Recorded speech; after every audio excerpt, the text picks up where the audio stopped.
A while back, I was listening to a podcast, and this particular host had someone on who disagreed with him about a particular issue in the church.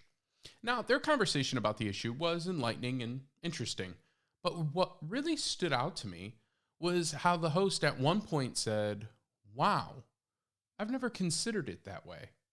The way you just said that really made me think and maybe even change my opinion on that."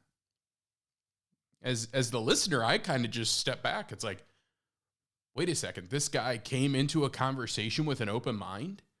This guy actually was listening to the guest on his podcast and actually changed his mind, which maybe shouldn't seem so crazy, but the truth is, we all know that very rarely do people listen to change their mind, listen to understand, listen to hear what you have to say, and really grapple with what you're saying and if they think it's true. Rather, most people listen to respond, meaning they listen and they wait for you to stop talking so that they can then speak, rather than listen to understand in that you're speaking and they're processing what you're saying. I know I've been guilty of this. My guess is you probably have been too. There's a proverb that made me think that this whole kind of situation made me think of, and it's today's scripture of the day. It comes from Proverbs 18:2. I want to read it for you guys.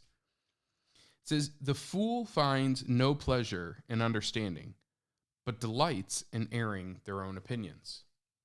The fool, who in Proverbs, if you're not familiar, the fool is the person you don't want to be, just as in life, but this kind of proverbial fool, they find no pleasure in understanding.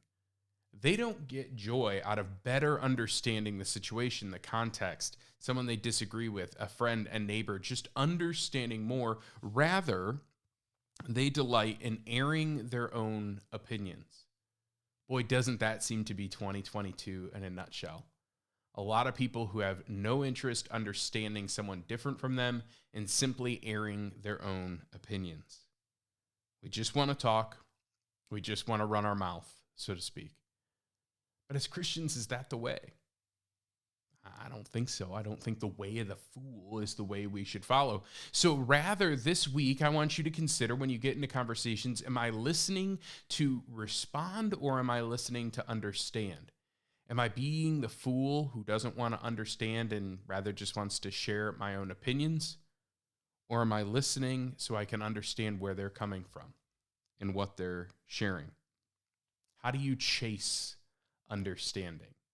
How do you listen to people? I think it's in that small way that we have an opportunity to really represent Christ in a culture that probably doesn't listen to understand all that well.